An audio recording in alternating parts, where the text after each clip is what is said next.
Happy Monday morning, Penguins fans. They get the win on Friday against the Ottawa Senators. They split the home and home, but they're not able to get the result that they badly deserved, I would say, on Sunday. A 2-1 loss to the New Jersey Devils. For today's episode, we're going to go over a bit of both games. Mostly it'll be the New Jersey one, but we'll also go over what they did right with the Senators one. All that plus so much more. Also a small preview for the game on Tuesday, which I will be at. I have the tickets for that one. Coming up on this edition of the Locked On Penguins podcast. You're Locked On Penguins, your daily podcast on the Pittsburgh Penguins, part of the Locked On Podcast Network, your team every day.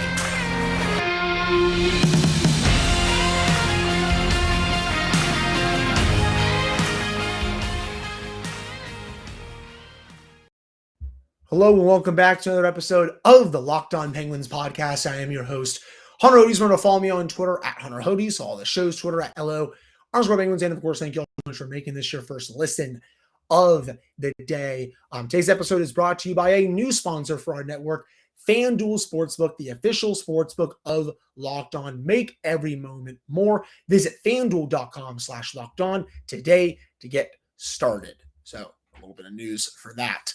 But let's just jump right into it. So a 2-1 loss for the Penguins on Sunday afternoon in a matinee game against the New Jersey Devils. And honestly, they played well enough to win. I saw some people saying that, they got the result they deserved yesterday. 100% disagree with that take.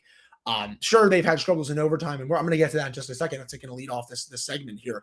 But this team played very, very well. That was probably the most consistent 60-minute effort that I have seen this team play since that game against the Dallas Stars in December. There was that 2-1 win with when Evgeny Malkin scored in the final minute of regulation. That is how good the Penguins played tonight. It's just they couldn't buy a goal. It was a pure puck luck loss. Sure, Vitek Vanacek did play well, but in the second period, Ryan Hilling has a wide open net, somehow hits the crossbar. That's the way it's going right now for the Penguins bottom six. There were plenty of other very strong scoring chances for so many other players on this team. Crosby had a couple, Gensel, Rust, Raquel, Malkin, even other players in the bottom six. The puck was just not going into the net. Sometimes that happens. And then, something stupid happens in overtime. They lose. They don't get the result they wanted. But, natural stat trick here at 5-on-5, the Penguins had 53% of the shot attempts. They had 61% of the scoring chances, 16-6 edge and high danger chances, and they also had 58% of the expected goals. This team generated 3 expected goals yesterday. In turn for the Devils, they generated 2 expected goals. And the Penguins lost 2-1. So that just goes to show, that this was, again, a pure puck luck loss. I thought the Penguins played very well in this game. If they do this in most of the remaining games, they're going to win a lot of those games down the stretch here. But let's go into the elephant in the room. I'm sure you all are wondering, Hunter, what's going on in overtime? But why are they so bad? I'll try my best to explain that. I honestly do think it is twofold. I think the Penguins, they try to do just too much and they don't try to simplify things. I thought Jason of Penguins Twitter said it best, where it's kind of like the power play where, at times their 3-on-3 overtime looks pretty decent, like it did against the Ducks, even though they honestly probably should have lost that game because Trevor Zegras was a fool. But you go back away on the other way on that 2-on-1, they kept it simple with that pass to Gensel. He finishes it. But in this one, they're trying to do too much. They also just do not have the puck a lot, which is a very big problem. Face-offs, I'll get to that in just a second.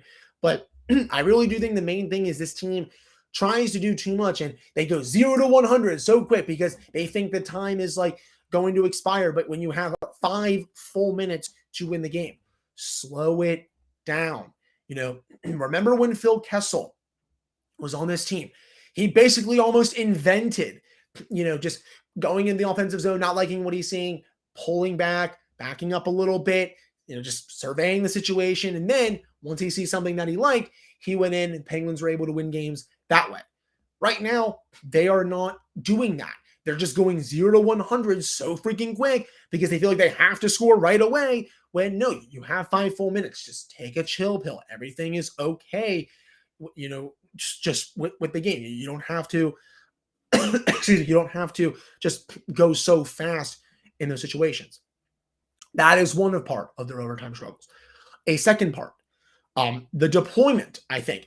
Mike Sullivan at times has not been the best at his deployment in overtime. Some people are mad that he started Sidney Crosby in overtime yesterday. You can miss me with that. I understand that he missed a faceoff with Michael McLeod, but, that happens sometimes, people. Like, who do you else do? I mean, you can maybe want Evgeny Malkin out there, but we also saw what happened the last time Gino started in overtime, and the Penguins gave up a goal in 40 seconds because Malkin chased Jacob Slavin behind the net. Very foolish play. So, I just really don't want to hear, that kind of talk either.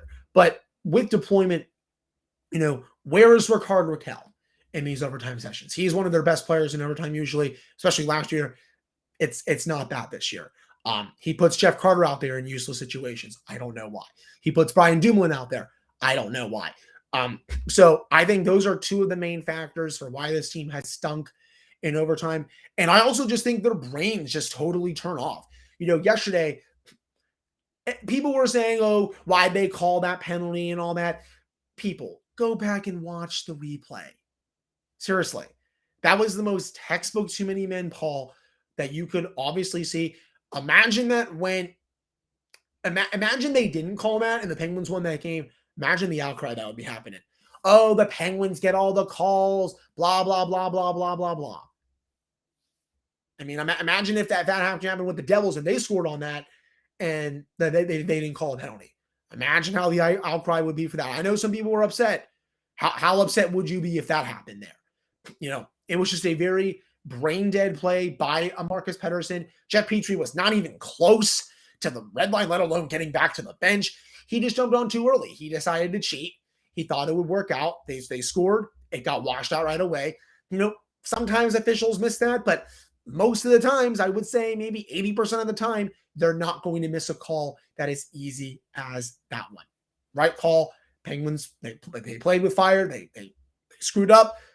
And then they lost. But again, that's just another play where this team is just so clueless in overtime. And it's really weird to see them struggle like this in the extra sessions. 2-8 in overtime this year. I'm sorry. I don't care who is out of your lineup versus who is in your lineup. That is unacceptable. You have had Sidney Crosby and Evgeny Malkin healthy for basically this entire season.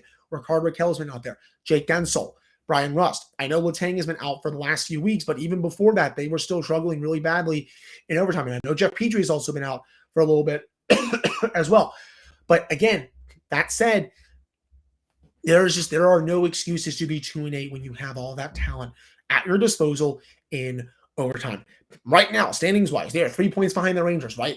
If the Penguins were 5-5 in overtime this season, they would be tied for third place in the Metropolitan Division. They would have the tiebreaker over the Rangers. If they were 6-4, they would be all alone in third place. How would you all feel if the team was 26-15-5 right now compared to what? 23-15-8, something like that. How would you all feel?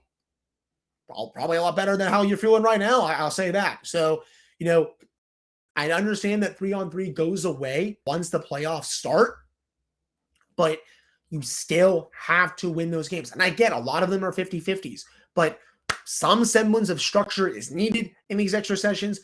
Mike Sullivan has said before they want to stop maybe trying to overcoach them in 3-on-3 or maybe the power play, but maybe you do need to coach them a bit more because what you're doing lately is not working and has not worked for the entirety, of the season. It is not good enough. You pissed away another extra point yesterday where you should have had it. Just, that's killing them in the standings right now. Circle all those overtime losses if they end up playing the freaking Boston Bruins in the first round of the Stanley Cup playoffs, or if they somehow, or I should say, if they don't even make the playoffs. Just saying, Yins. Just saying. So, that's what I'm seeing in terms of the overtime struggles, and I really wanted to kick off the show with that. Coming up in the second segment, we're going to get into some other good things that I have noticed over the last couple of days. But before I get to that, especially with Jeff Petry and Tristan Jarry, but before I get to that, our next partner has a product I use literally every day. I started taking athletic greens because sometimes didn't have time in the morning to fully work out. I wanted more energy when I'd be waking up. Wanted something that actually tastes great. So you're probably wondering, what is this stuff? Well, with one delicious scoop of athletic greens, you're absorbing 75 high-quality vitamins, minerals, whole food source superfoods, and probiotics to help you start your day right. The special blended ingredients support your gut health, your nervous system, your immune system, your energy, recovery, focus, and aging. All of those things. It's also lifestyle friendly, whether you eat keto, vegan, dairy free, or gluten free. It also supports better sleep quality and recovery, supports the mental clarity and alertness. It's the one thing with the best things that they use the best of the best products based on the latest science with constant product quotations and third-party testing. They also have over 7,000 five-star reviews and it's recommended by numerous professional athletes. Right now, it's time to reclaim your health and arm your immune system, with convenient daily nutrition. It's just one scoop in a cup of water every day, and that's it. There's no need for a million different pills and supplements to look out for your health. To make it easy, Athletic Greens is going to give you a free 1-year supply of immune-supporting vitamin D and 5 free travel packs with your first purchase. All you have to do is visit athleticgreens.com/NHL-network.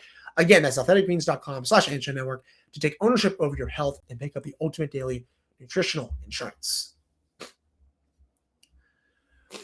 All right, I'm back on this episode of the Locked On Penguins podcast. I am your host, Hunter Hodes. Remember to follow me on Twitter at Hunter Hodes, follow the show's Twitter at Locked On Penguins, and of course, thank you all so much for making this your first listen of the day. So let's jump into some things that I've really liked.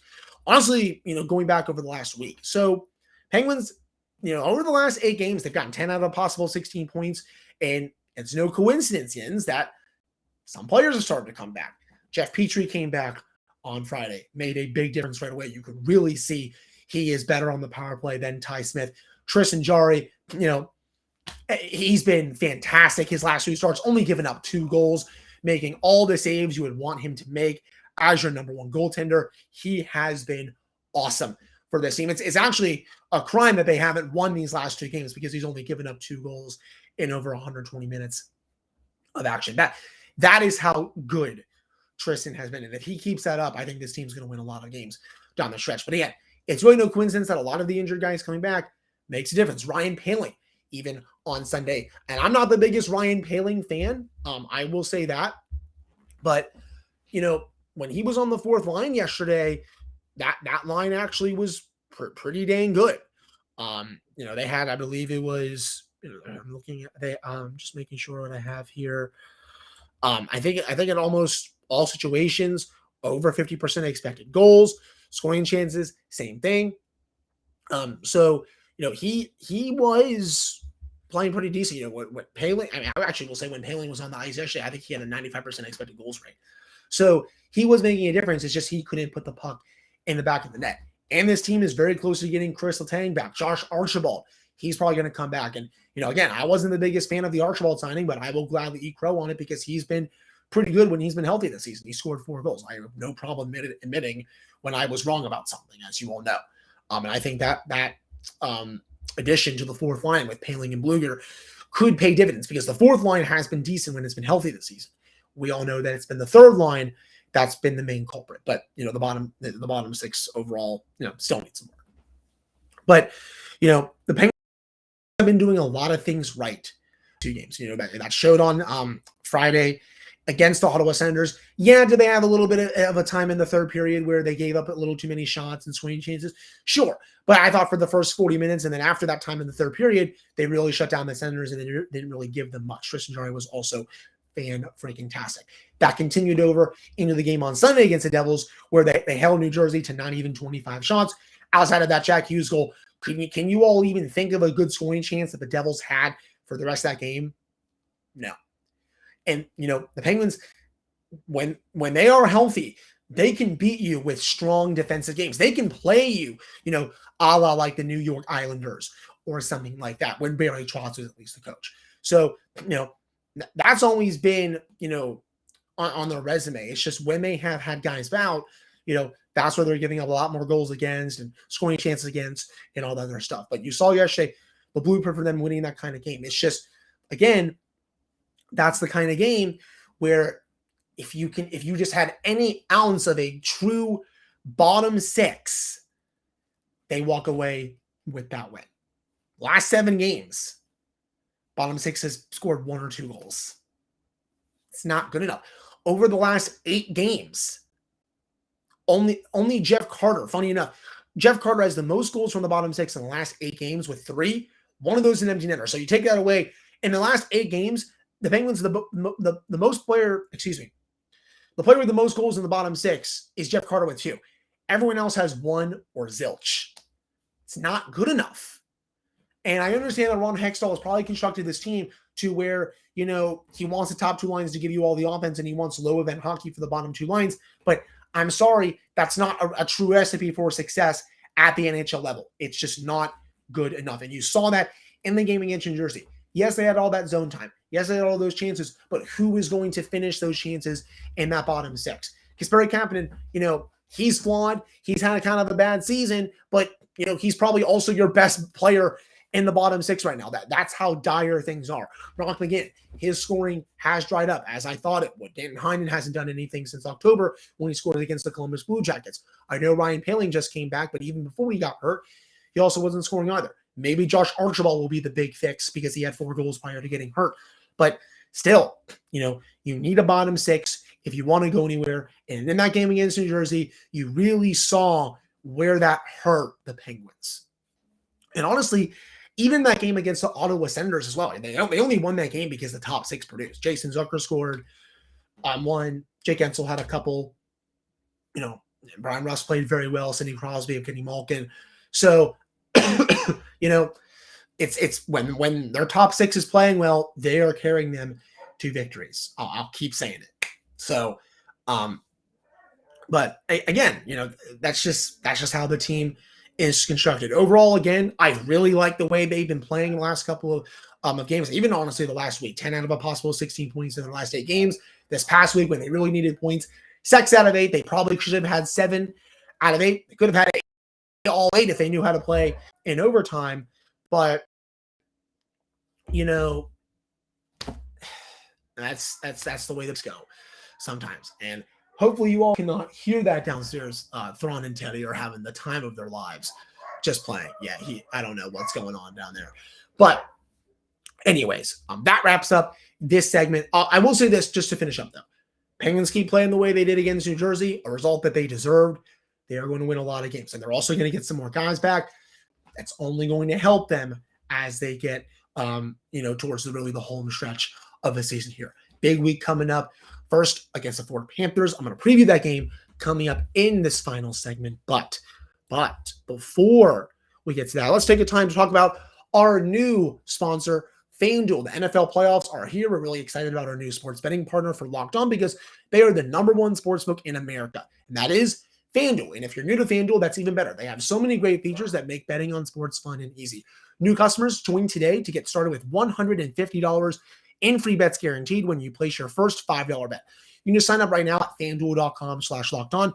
FanDuel has all your favorite bets from the money line point, to point spreads, to player props, parlays, all that. Plus, you can even combine your bets for a chance at a bigger payout with the same game parlay.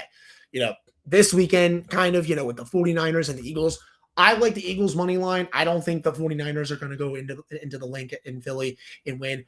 The Bengals are playing very good football. Patrick Mahomes is hurt. If I had to go right now, I would take the Bengals money line.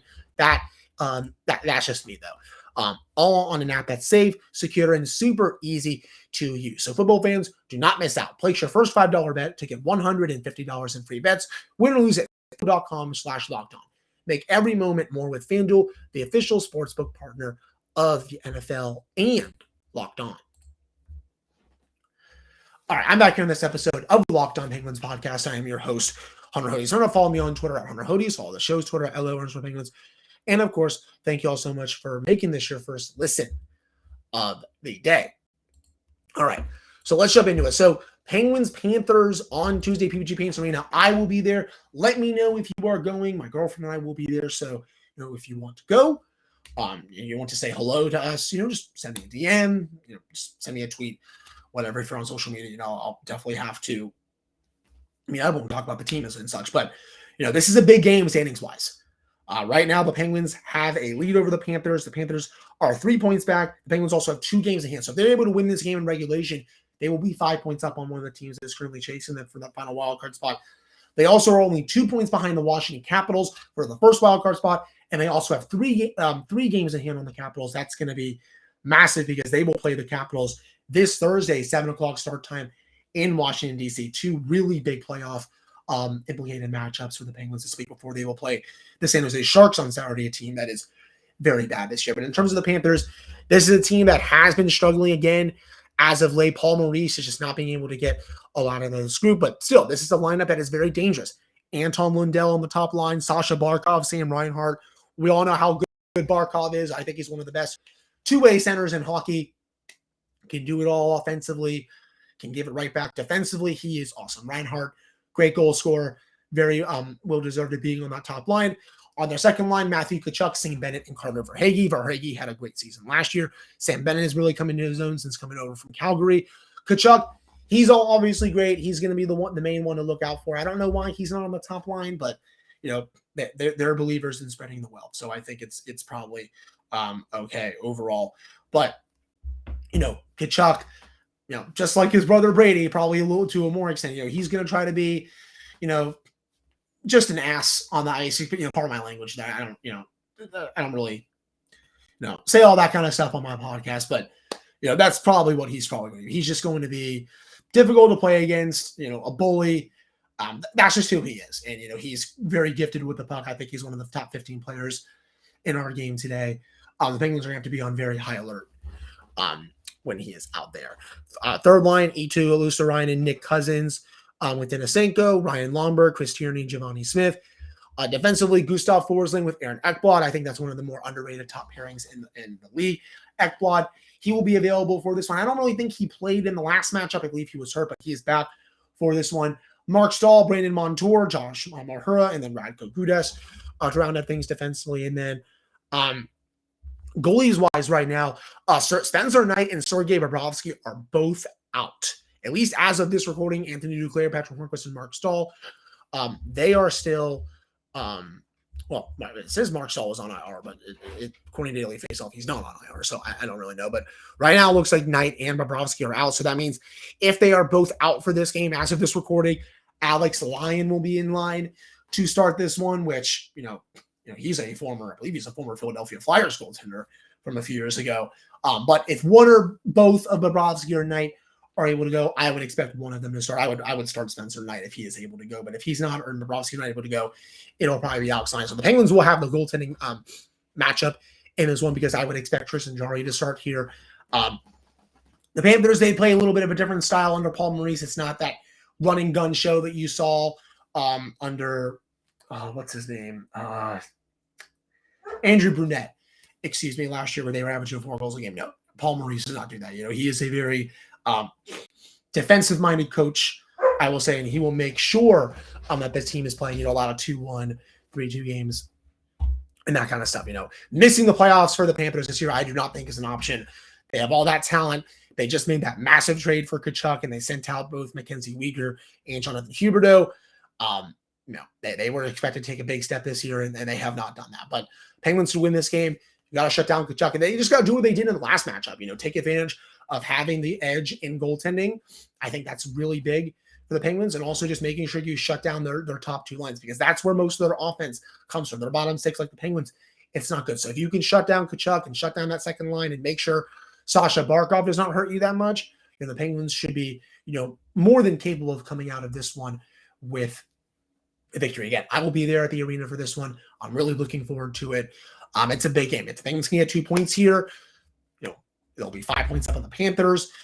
There's a potential that they could be 5 points up on the Islanders. The game's tonight, at least for Monday.